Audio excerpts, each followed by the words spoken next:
Quand on parle de parentalité, on s'attend forcément à des changements au quotidien, mais beaucoup moins aux changements intérieurs qui s'en suivent. On vous a parlé forcément de la différence entre la vie d'avant la naissance et puis la vie d'après. Aujourd'hui, on vous parle de tout ce que ça implique au niveau intérieur, les émotions, les changements qui s'en suivent. Donc pour ceux qui ne nous connaissent pas ou c'est la première fois que vous voyez une vidéo, donc c'est Andrea et Sébastien, on a un couple qui avons envie de vous parler de notre expérience de vie, de nos changements qu'on entreprend depuis qu'on se connaît, depuis notre parentalité, d'où les premières vidéos où on parle de ce thème. Et on ira après sur tout ce qui va être les changements de la vie, l'écologie, notre intérêt à plein de sujets qui vont être fort passionnants. Donc n'hésitez pas à vous abonner. Et aujourd'hui, on va essayer de bien insister sur tout ce qui a vraiment changé profondément en nous depuis que nous sommes devenus parents ou ce qui nous a fait travailler. Et un point qui est essentiel depuis que nous avons eu notre premier enfant et qui continue encore aujourd'hui, c'est apprendre à être patient. Et je crois que la patience a été quelque chose de très important à tous les points de vue et un peu plus important peut-être encore pour toi que pour moi, parce que moi je me considérais comme quelqu'un de très patient avant, mais j'ai appris qu'avec des enfants, en fait, j'étais patient mais pas très patient et toi tu étais plutôt impulsive, on va dire. Ouais, moi je suis quelqu'un de nature pas du tout patiente. Il faut que ça bouge, il faut que ça aille dans mon sens, il faut que ça... Voilà, j'avais pas de patience, zéro patience, vraiment on peut le dire. Toi, t'es quand même de nature très patiente, plutôt tranquille. Alors, il y a deux choses, c'est-à-dire que moi, c'était pas du tout dans mon caractère, donc ça veut dire que c'est quelque chose que j'ai dû apprendre, parce que il n'y a pas le choix. Je pense que si vous êtes parent déjà, vous vous reconnaîtrez. Voilà. Et puis, pas de panique. Si vous n'êtes pas patient et que vous n'êtes pas parent, ça s'apprend. Mais ça s'apprend dans le dur. Et puis, toi, tu avais tout cet aspect, je suis patient, mais là, avec la fatigue qui s'accumule, le travail, tout le quotidien, le fait d'avoir un enfant en plus, parce que avoir un enfant, c'est une chose. Avoir un deuxième enfant, c'en est une autre. Puis 2 ou 3, 4, voilà. Mais il y a vraiment ces deux aspects-là. Donc là, la patience, c'est une qualité qu'on apprend à développer parce que, bien sûr, on n'a pas le choix, en fait. Alors, on n'a pas le choix.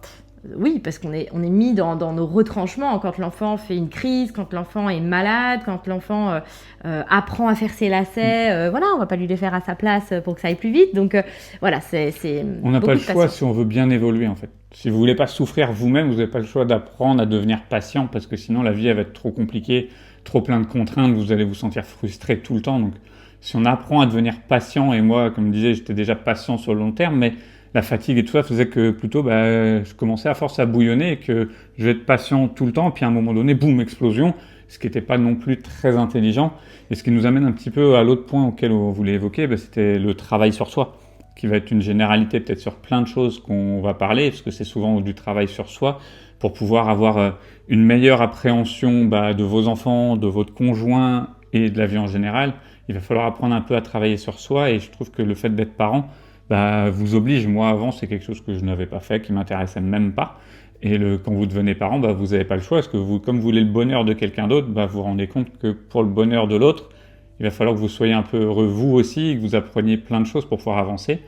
Et la patience, c'était peut-être la première chose qui était facile à reconnaître, mais il y a eu plein d'autres choses à apprendre.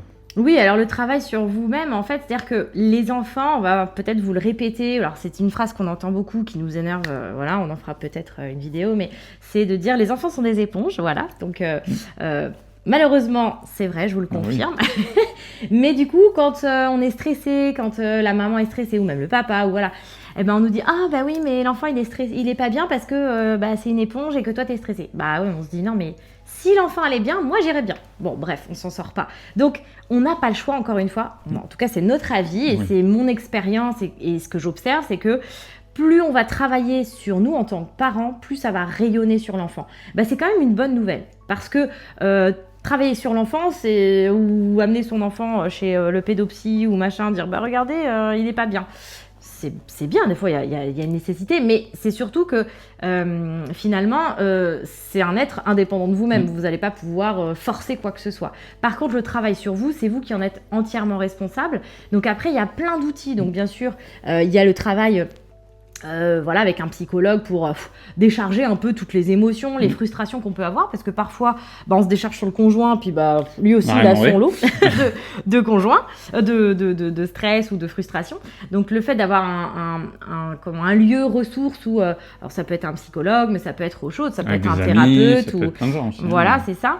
Mais ça peut être aussi des outils comme le yoga, l'hypnose, la méditation, voilà, la respiration, le sport. Vous défouler, aller dans la nature, marcher, prendre du temps en fait pour réfléchir, parce que c'est vrai que quand on devient parent, ça va nous faire réfléchir aussi sur nous, comment on était quand on était enfant et même la relation qu'on avait avec nos parents. On entend souvent que vous avez des parents qui battaient leurs enfants et du coup l'enfant va soit faire totalement l'inverse, soit être comme ses parents. Donc on a tous des réflexions, donc pas forcément aussi graves que ce que je viens de vous citer, bien heureusement, mais on a quand même des peurs, une peur de l'abandon, de vouloir compenser des choses qu'on a vues chez soi qu'on n'aimait pas et autres. Et ça, c'est vrai qu'en essayant de le comprendre, alors ça peut être juste en ayant la chance comme moi d'avoir une partenaire avec qui on peut parler beaucoup et d'échanger, ça permet de prendre une réalité et d'analyser, de comprendre ce qu'on ressent, parce que des fois vous le ressentez, mais on ne sait pas forcément mettre les mots dessus, parce que on vit, en fait, on avance, hein, la vie elle est quand même assez compliquée, on avance tous, comme on dit, un métro boulot dodo, des fois c'est un petit peu ça, mais quand il y a l'enfant au milieu, il y a des choix de vie, donc soit on continue comme ça, et puis l'enfant il est là en plus, et c'est un cadre, et puis on fait vivre, ou soit on décide de vivre en harmonie avec tout ça, et de prendre du plaisir, et du coup il va falloir quand même comprendre pas mal de choses sur soi, pour pouvoir être mieux avec. D'ailleurs, vous, n'hésitez pas à nous dire si cette petite expression là, que les enfants sont comme des éponges, qu'ils apprennent tout, qu'ils comprennent tout sur nous, est-ce que vous le ressentez aussi, comment vous le vivez, est-ce que c'est intéressant? On veut vraiment que ces vidéos, elles servent aussi pour les gens, donc d'espace de partage dans les commentaires, pour que les gens puissent vraiment échanger. Et si vous voulez même aller sur Instagram pour nous poser des questions directement en message privé, n'hésitez pas, il y a dans la description le compte Insta, ça vous permettra de pouvoir mieux échanger peut-être aussi. Et puis aussi, vous, si vous voulez réagir, vous en tant qu'enfant, qu'est-ce que vous avez vécu en tant qu'enfant qu'aujourd'hui vous ne voulez pas reproduire ou que vous voulez reproduire. Ça fera l'objet vraiment de petites vidéos conseils qu'on mettra sur, voilà, je veux être parent. Moi, je travaille dans ça, je propose des séances de parentalité en conscience, de préconception. C'est, voilà, je veux accueillir mon enfant, mais qu'est-ce que j'ai envie de lui transmettre, qu'est-ce que j'ai pas envie de lui transmettre, voilà, c'est ça. Quand on est dans la vie quotidienne et le flot de la vie, on peut pas avoir ce genre de réflexion, et d'avoir ce temps de recul va permettre de pas foncer dans le tas, voilà. Puis c'est vrai que tout ce qui est travail sur soi comme ça va nous aider après avec un peu la gestion des émotions.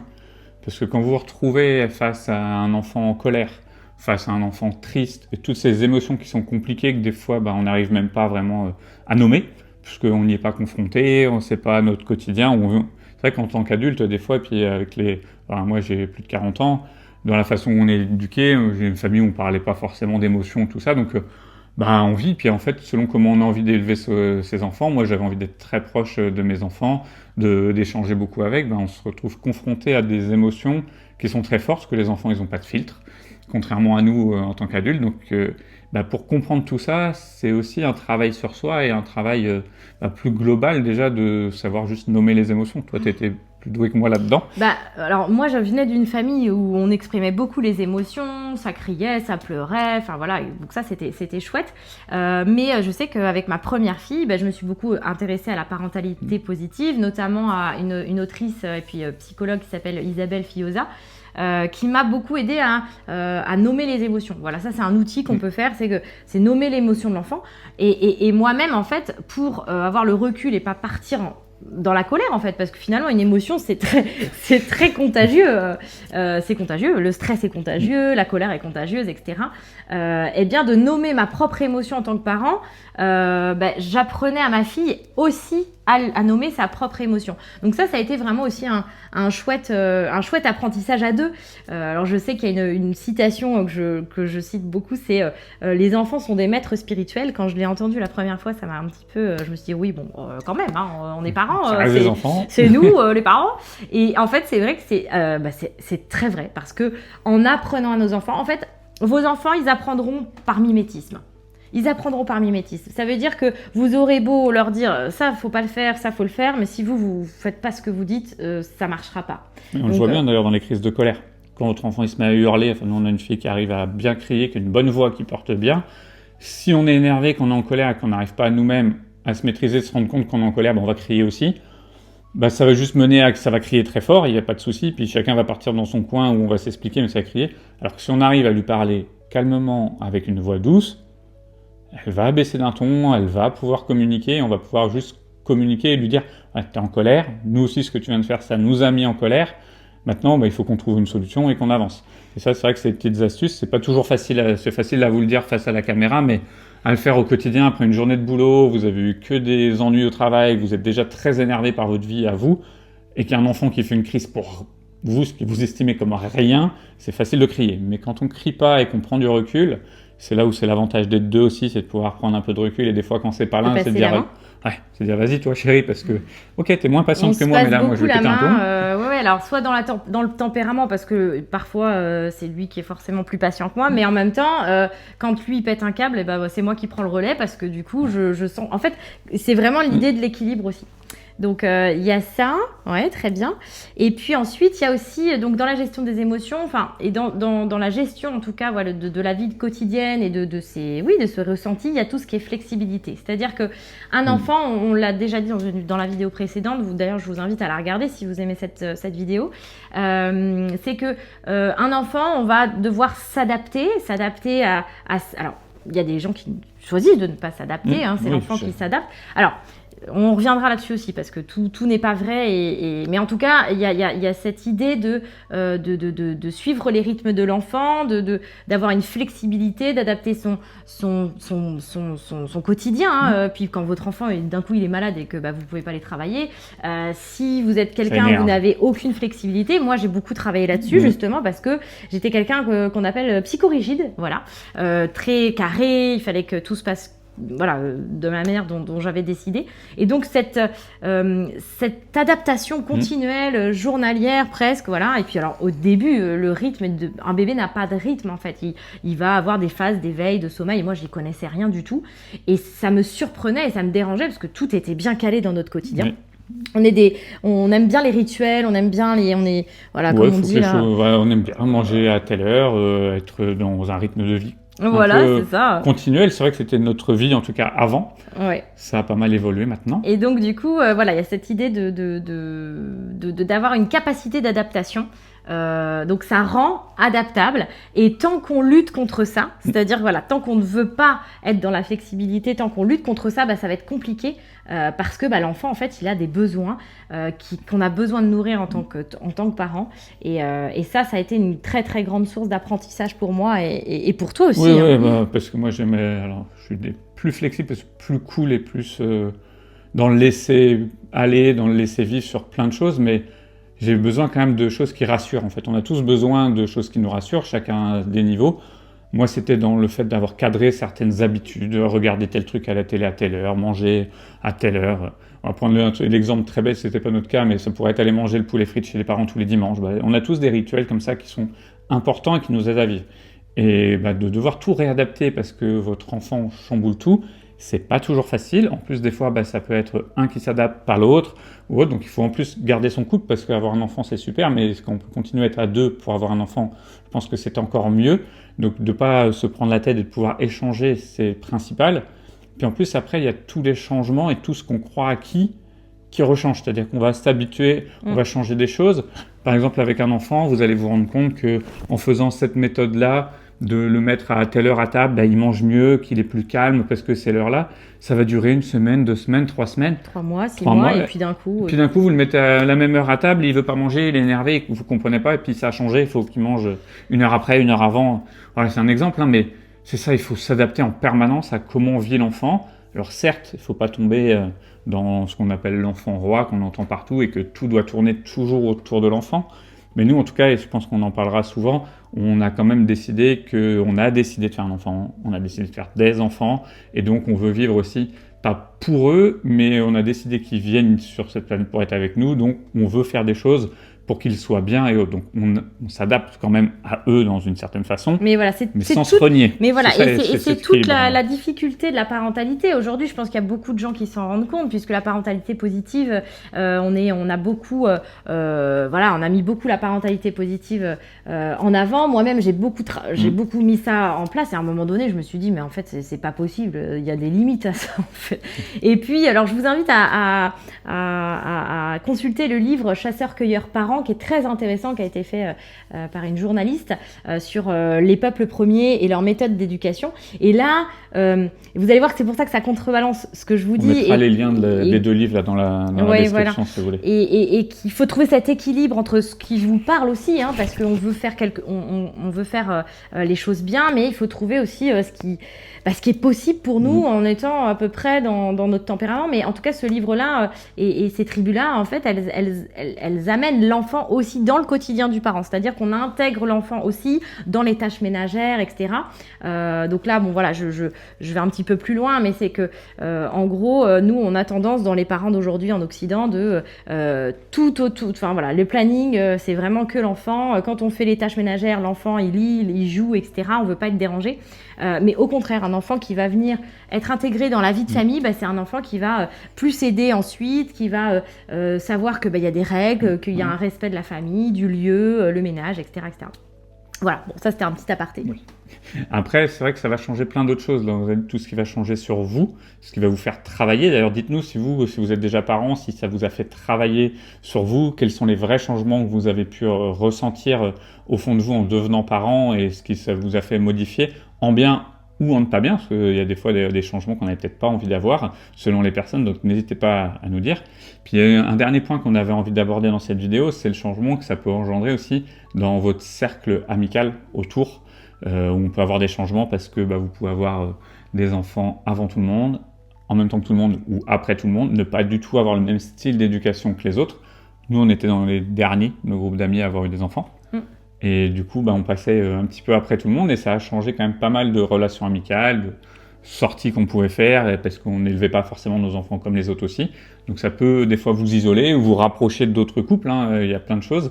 Et ça, c'est vrai que c'est à prendre en compte parce que c'est un vrai changement qui peut être intégré. Ouais, ça impacte émotionnellement. Voilà, on a des amis auxquels on était très proches et puis finalement au niveau parentalité, on se découvre, mais comme on se découvre soi-même père ou mère, alors nous-mêmes on se découvre, voilà, la femme se découvre mère, elle doit avancer avec ça, et puis elle découvre son conjoint en tant que père, et puis voilà, on se découvre nos amis parents, et on se dit waouh, on n'a pas forcément les mêmes approches. Alors soit on est d'une grande tolérance, et puis on peut en discuter facilement, et on avance, et on se comprend, et on s'accueille, et bien soit voilà, ça peut clasher, et ça peut être le cas aussi.